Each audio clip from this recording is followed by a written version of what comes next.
Ocean waves can grow much bigger than we ever thought and be far more dangerous than we realized. People used to believe that waves only moved in two dimensions, just up and down, like when you draw them on paper. However, a recent study shows that waves are three-dimensional structures, able to move in different directions. This finding indicates that the ocean is more complex than we imagined, and today's ships, wind farms, oil rigs, and other structures near the coast might not be ready for what is coming. First things first, waves break. It might seem obvious, but the truth is that we don't fully understand how and why that happens and don't know all the steps involved. What we do know is that when waves break, they change shape and become steeper. To better understand this process, researchers initially assumed that waves were two-dimensional. This assumption was necessary because it made it easier to study waves, whether in theory or through computer simulations and experiments. But here's the thing. Saying that waves are two-dimensional doesn't really capture what ocean waves are like. When most people think about waves, they imagine typical, non-threatening waves you see at the beach. But the ones we're talking about here happen in open water and form when waves coming from all different directions meet up. This wild meeting occurs under certain conditions at the ocean, like in a spot where two seas meet, or when winds suddenly change direction, like during a hurricane. When waves from two different directions come together, it creates this three-dimensional wave. To test how these unique waves behave and how they could make the ocean more dangerous for us, two researchers built a special tank, like a giant swimming pool, measuring 82 feet wide and 6.5 feet deep. All around this tank, they installed 168 mechanical paddles. These paddles act like giant hands, pushing the water back and forth to create waves, just like you would if you moved your hand through water in a bathtub. Stop the video and go do that right now. No, wait, I'm kidding.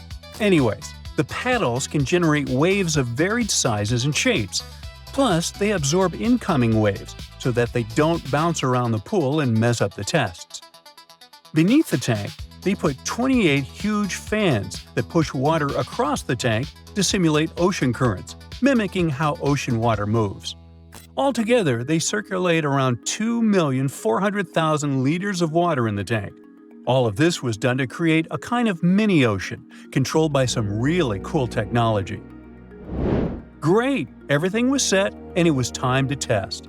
The experiment has shown us that three-dimensional waves can become twice as steep as two-dimensional waves before breaking. Let me explain. So, the normal waves you see on the beach break when they reach a very steep angle.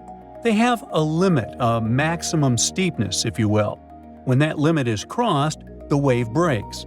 So, what this study is telling us is that waves in the open ocean can get as much as 80% steeper than this limit before they start breaking.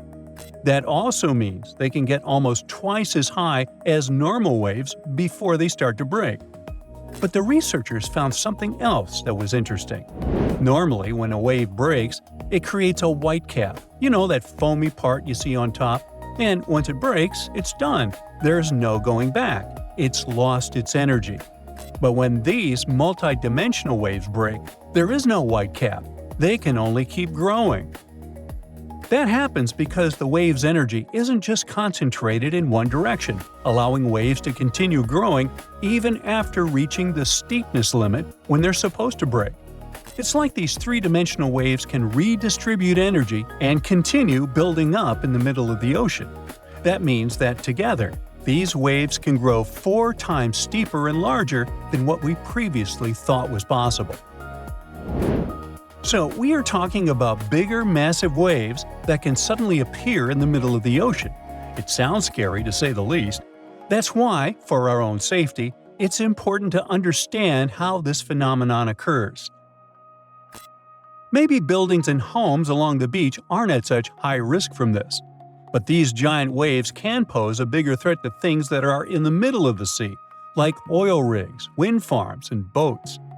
This finding raises significant questions about whether these constructions, as we design them today, are safe and could handle such extreme wave patterns.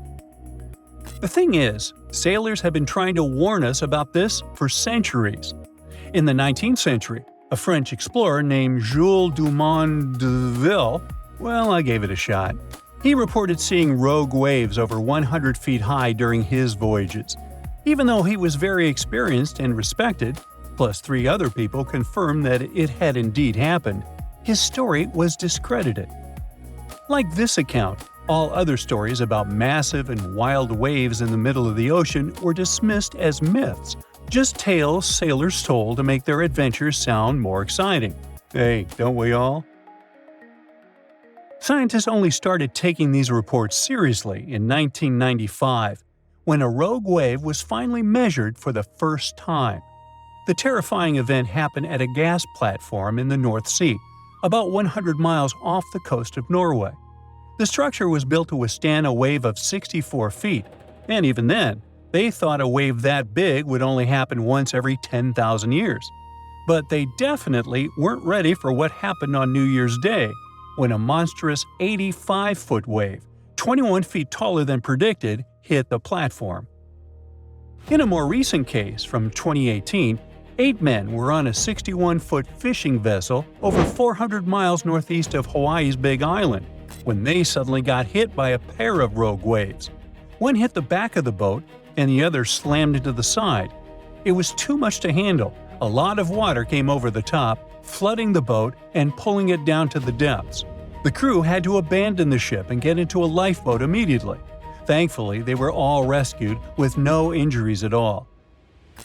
These are just a few examples showing that our current oil platforms and ships might not be prepared for massive rogue waves. That's why experts suggest that one solution could be for ship designers to make ships strong enough to withstand double the significant wave height.